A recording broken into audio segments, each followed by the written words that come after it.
25 години чекање, безброј затворени институционални врати и една битка која се уште трае.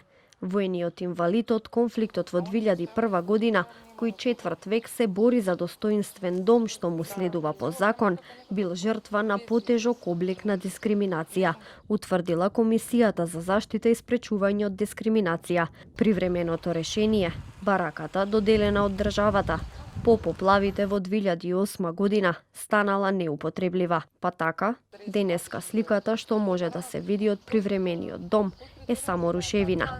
Неговата сопруга Ивана Митревска раскажува дека утврдената дискриминација е од страна на Владината комисија за стамбени прашања, која како што вели со години проблемот го трга настрана и не му помага. Рокот за постапување од Владината комисија е 30 дена.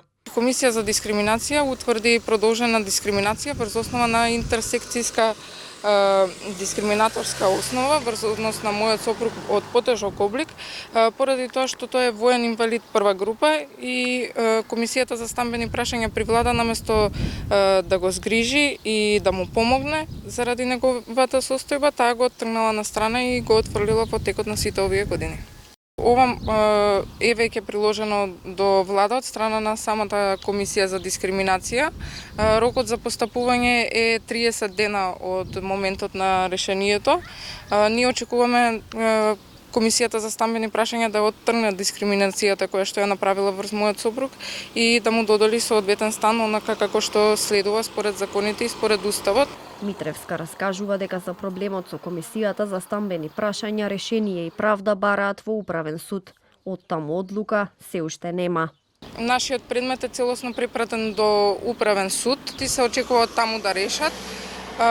Проблемот е во тоа што ние испративме жалба до второстепена комисија која што требаше да наложи на комисијата да реши, но предметот од таму е препратен на управен суд и комисијата е тужена поради управен молк, но не може да се вади со тоа што нели се води против неа управен спор, дека не може да реши заради тоа што комисијата не решила од 2002 до денес. Телевизија 24 испрати прашање и во владата за тоа дали го добиле извештајот и кога ќе се произнесат по истиот. И од таму добивме одговор дека со комисијата раководи министерот за транспорт и врски Александар Николовски и не упатија прашањето да го поставиме до него.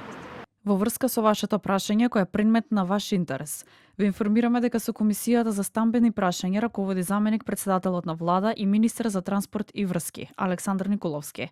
Ве упатуваме вашето прашање да го испратите до неговиот кабинет за понатамошно постапување и соодветен одговор.